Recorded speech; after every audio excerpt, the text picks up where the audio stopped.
હાલો, જય શ્રી કૃષ્ણ. યુટ્યુબ ચેનલમાં ગણેશા હોમ કિચનમાં આપણું હાર્દિક સ્વાગત છે. આજે આપણે બનાવીશું ભજીયા. સૌ પ્રથમ આપણે 2 વાટકી લોટ લેશું.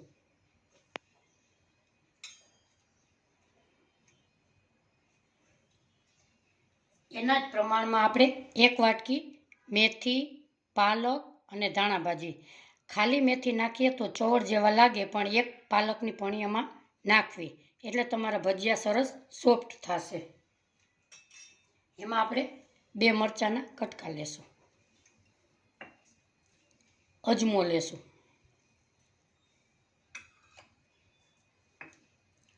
સ્વાદ પ્રમાણે નિમક લેશું.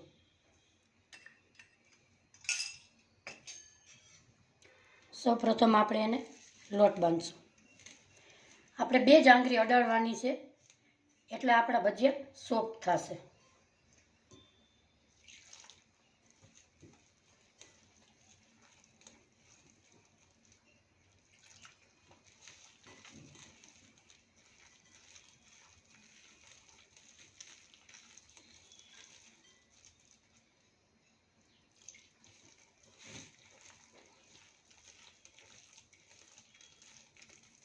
થોડોક આવો લોટ બંધાઈ જાય ત્યારે તમારે મીઠા સોડા, ઈનો ગમે તે નાખી શકાય.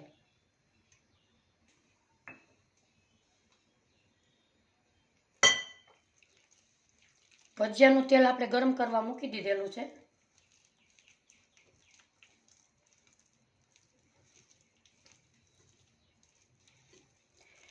ચણાનો લોટ હંમેશા ભજીયામાં ચારીને જ લેવાનો છે.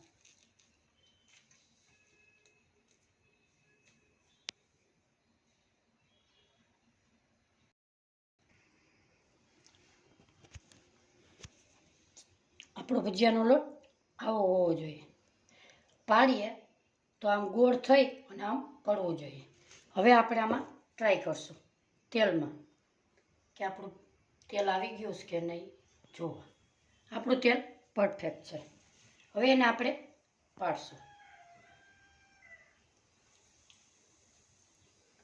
બહુ ફાસ્ટ નથી રાખવાનો અને બહુ સ્લો નથી રાખવાનો. મારો વિડીયો જોતા હોય તો લાઈક કરજો, શેર કરજો, સબસ્ક્રાઈબ કરજો.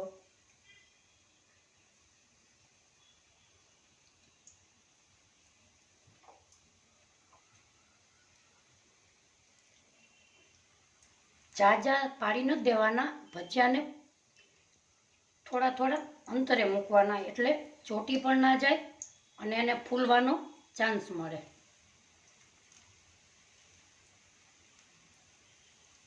છેટા છેટા મૂકશો એટલે ઓટોમેટિક એની રીતે પલટાઈ જશે.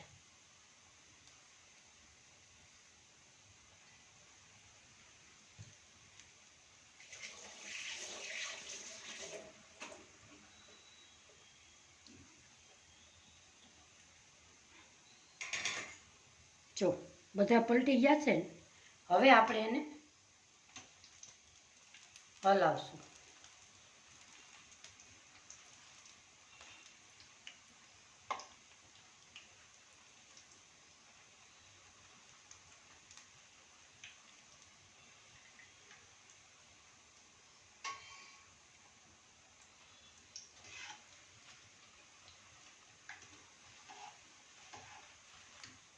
એકદમ વ્હાઈટ કલરના થયા છે ને. ચણાનો લોટ હંમેશા સારી ક્વોલિટીનો જ વાપરવાનો.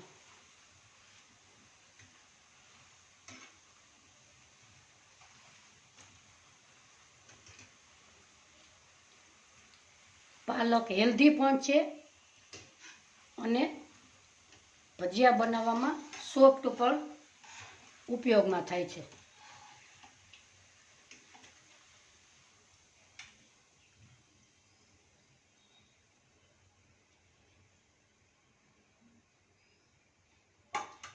હવે આપણે જ્યારે પાડીએ ત્યારે સેજ અમથો ધીમો કરવાનો.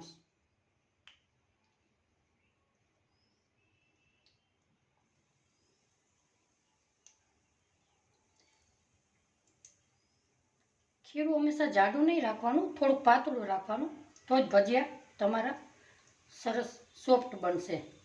ડઠળ જેવા થાય એ નહીં થાય.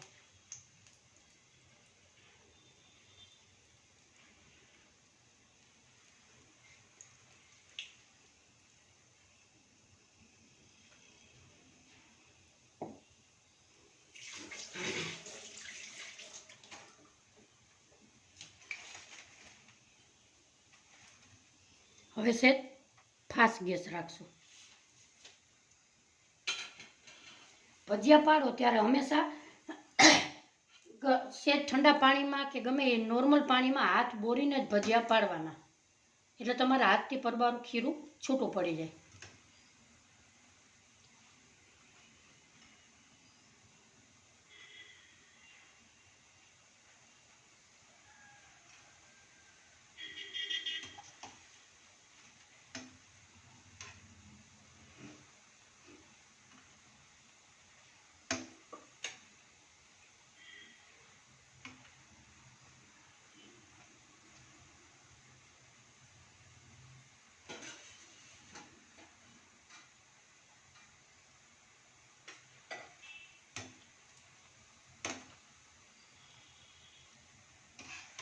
આપણા ભજીયા થઈ ગયા છે.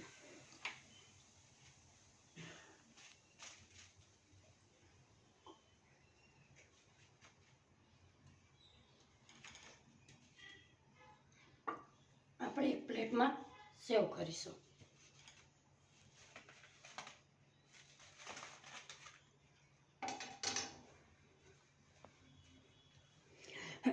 મારો વિડીયો ગમ્યો હોય તો શેર કરજો, લાઈક કરજો, સબસ્ક્રાઈબ કરજો. આપણે હવે એને ખોલીશું.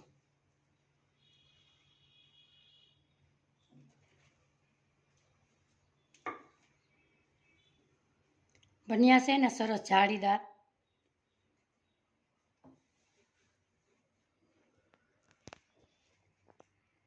આવજો, ફરી મળીશું નવા વિડીયોમાં. બાય.